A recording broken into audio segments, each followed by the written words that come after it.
Ert þú leiður að eyða mörgum mánuðum í að ferðast sólkerfið? Óttastu lengur flón, við hjá Króki Brók höfum fundið nákvæmlega vöruna fyrir þig. Lengi hefur mannfólk horft til heimsins og hugsað hvað getur verið að úti.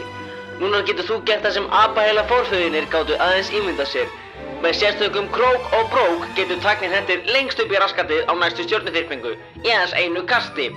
Hættu að dúsa í einhverjum ofvöxnum niðursögudósum og hoppaðu upp í lúxusfarartækið sem að Króki Brók sendi þig með til næstu Andrómetru. En hvernig virkar þetta allt saman? Þetta er frekar einfalt ef þú hugsar það. Það er bara langur vír og mótvægi sem heldur þig uppi. Þegar við látum að snúast getur þú gripið þér far án þess að fara á andrúmsloftinu. Svo fleygir krókurinn þér á 2 sinnum pí lengdarvísins hraða.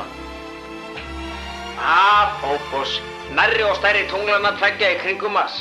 Þessi 10,6 kvadriljóna kíló hlunkur flýgur á 7696 km hraða á klukkustund í kringum Mars og er heimili megakróksins okkar.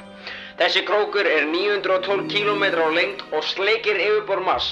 Venjulega þarf að aðlaga sporbaug króksins svo að falla ekki úr himninum en fótboss er svo stór að við þurfum ekki einu sinni að hugsa áhrif okkar á sporbaugans Mars.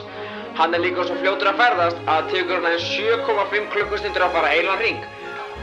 Þessi hraði þýðir það að ferðir á milli jarðarinnar og Mars myndi styttast 6 mánuði. Þetta er svo einfalt að þú getur jafnvel búið til þinn eigin. Króki Brók gefur farþegum sínum ekki leyfi á að nota einkaleyfi. Kræktu þér þennan díl í dag, Bróksi, og við munum borga fyrir matvæli fyrstu 2 dagana.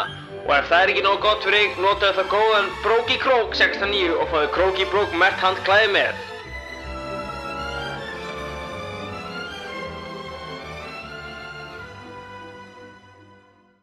Króki Brók ber ekki ábyrgð á meiðslum, veikindum, skrýtnum draumum eða tilraunum sem aðrir farþegar gera á lifandi verur eða dauða á meðan farþegar eru í einkaeign Króki Brók.